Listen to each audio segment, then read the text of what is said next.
probably the only team that did not want to break for the All-Star game. LeBron and his new roster have won 3 straight since the trade deadline, including impressive wins at Boston and Oklahoma City. Cleveland is currently 6.5 games behind Toronto in the East. Joined once again by Chris Broussard. Chris, what shot do you give Cleveland to win it all now? Well, they definitely win in the East. There's no question about that. And obviously, I want to see them continue to play well. It's been 2 games. They were great. But I want to see the young guys, the new guys, make a commitment on the defensive end. They have for the first 2 games, but I want to see that continue, and they should improve theoretically on that end. So at this point, I'll give them 25 to 30% chance of winning it all. It could improve. I definitely think they can give Golden State a better series than they did last year. I think they could give them a really competitive 6-game series. One thing I liked last night, LeBron James, we talked about his excitement. In his post-game interview with TNT, with Barkley and Shaq and those guys, like, you could see how excited he was to play with these new guys. Yeah. And for him to come out and say, just get me in the playoffs, 1 through 8, 1 seed, 8 seed, it doesn't matter. I like my chances. I like that confidence. He doesn't always come out and make statements like that. And the fact that he did, I liked when they asked him who you'd like to meet. He said 1 through 8, whoever it is. He didn't go, man, you know, that Golden State team, you just want to get there and take your chances. He didn't give them too many props. You know, like that's what Shannon did earlier. He's still afraid of Golden State. But go ahead. He ain't afraid of nothing. LeBron ain't afraid of nothing. Now you're not afraid. LeBron ain't afraid An hour later, you're empowered. See, I like that he wasn't LeBron's been somewhat deferential in the past. I agree. And he wasn't yesterday, so I like that. And beyond what Cleveland can do to improve, look, Golden State, they're still the favorite. There's no question in my mind. But they appear more vulnerable than we thought. Yes. Yep. Right? It's difficult. You know, only 4 teams ever have played in 4 straight finals. And it's tough to do, not only physically, but just mentally. And you see Durant and Draymond have more ejections than ever. They do. That could be being exasperated. Just, you know, Steve Kerr has said they're tired of my voice. He's letting them coach games. I agree. You know, there's no sense of urgency. He's letting them coach games in which they're being blown out. They're blowing the team out. He ain't let them coach Portland. 1 game. He ain't let them coach in Portland. Well, I don't know how I like that what he did. You know, to me, there are very few coaches who know what it's like to get to 4 straight finals. Man, and so he's doing what he has to do to keep these guys motivated and all that. But beyond that, the 2 years they won championships, they didn't have the toughest road in the playoffs. The first year, remember, Memphis had injuries. The Clippers had injuries. Everybody, every point guard went down right in a row. Yeah. Right? Then they won in 17.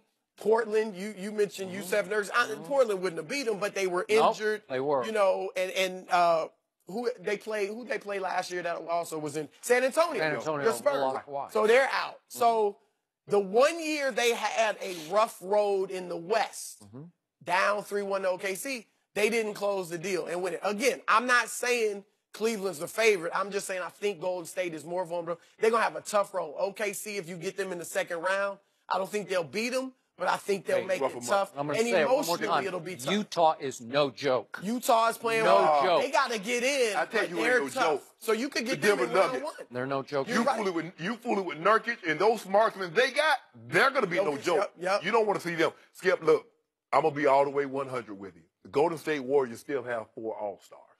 They're still the favorite. Vegas says so. But I like what I'm seeing. Plus, Kevin Love's going to come back. Now, he's going to come back, I don't know, maybe 2 weeks, 3 weeks before the end of the regular season. Hopefully, he can get his legs, he can get his rhythm back.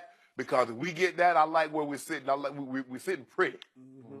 But Jordan Clarkson, man, I love Clarkson. I'm so hood. Skip, you see where like the threes go? See, he wears shorts around his waist, below his waist. You put a hand in his face, don't even matter. Let them threes go from Enid. Shot one from Idabel, Oklahoma, Joy. You don't know Idabel. That's way out there. I know exactly. Hood. I've been there. Hood. His stroke. How good does his shot look? Good. I mean, beyond it going in, it looks. And he played deep. So can you imagine? Let's say, Skip. I want you to picture this. Close your eyes and just go with me for just a second. LeBron, K. Love, Hood, Corver, Clarkson, or JR. Oh, your boy second there, Skip. Or Hill. I mean, they.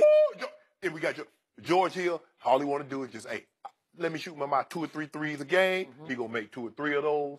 Hey, and I'll play defense on your point guard. I'm put that D on him. Big body guy, knows what it's like. Hey, and embrace the moments. You know, we had some guys, you know, they couldn't be themselves in Cleveland. Yeah, because you weren't yourself in Cleveland. And now look at them and you talk, oh, I'm having fun again. Really? You having fun? Oh, you like losing, huh? Okay, have fun with that. I am blown away by the impact of this trade. I cannot remember, I know it's only a 2-game sample that we have so far, but I cannot remember a more impactful, turn it completely around deadline trade than this one just did for this basketball team, because it was sensational addition by subtraction.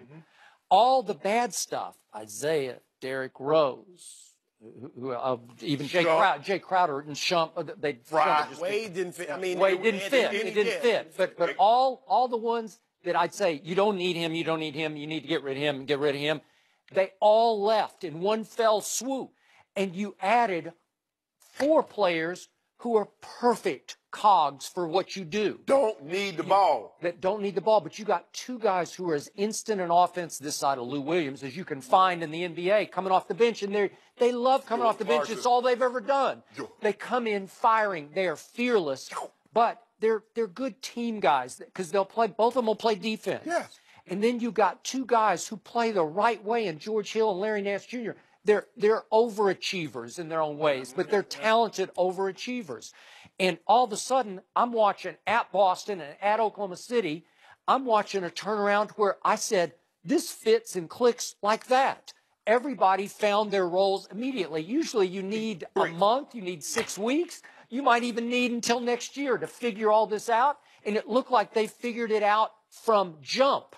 And at Oklahoma City, what an incredible 3-week turnaround it was. 124, 148. To watch Oklahoma City go into Cleveland and score 148, and then you go to their place and just run them out of their own building with your new guys. And this is all without Kevin Love, as you point out. Wait until he's only an all-star. He was a 2010 guy before Isaiah came back. But Skip, I keep telling you this. You don't have to tell Bron the ingredients. Just get him there. He said, get me to the playoffs. Just get him there, and he going to make it. And I tell you what, all that y'all talking about, Gordon Hayward might come back. He might.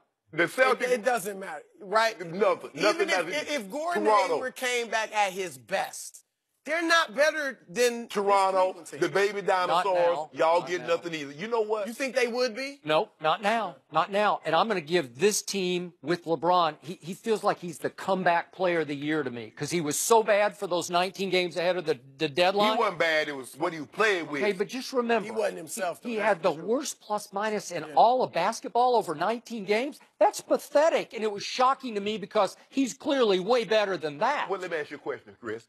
If you got 5-day-old fish riding in the car with you, it's going to smell, right? Either you or the fish. Look. But you're stenching on you as the leader of the team, I get he was down. He's looking at what I got. This isn't working. But you have to try to set a better He was effectively quitting on Dan Gilbert and Kobe Altman. And he may have been sending a message to get, look, at the end of the day, it worked. If that was his plan, that's passive-aggressive. It is. And obviously, you didn't get a superstar back, but you got 4 really good players who just changed the whole chemistry and facing the team. Superstar would have been a lot harder to work in. Yeah. I give them a 50-50 shot against the Golden State that is struggling right now. Having a hard time just because they're kind of worn out of each other and their coach. Celtics. You ready? There's nobody in the East. Oh, we already know Toronto would rather hug a porcupine than see LeBron in the playoffs. We already know how that's going to end. So make the pick, Shannon. Go ahead and say it. Pick them. Might be going Guts. I got to skip. Guts. I got to see Kevin Love. Kevin Love was wounded. Did you see all the guys taking shots at him here? D-Wade was picking on him and Isaiah. All I want to see is Lil Wayne. That's all I care about. Chris, thanks for joining us. Lil Wayne is here live. He'll join us with the newest member of the Young Money team. That is linebacker Malik Jefferson. That's next. Yeah. What's up, bro? What's up, brother? How you doing, man? Good to see you.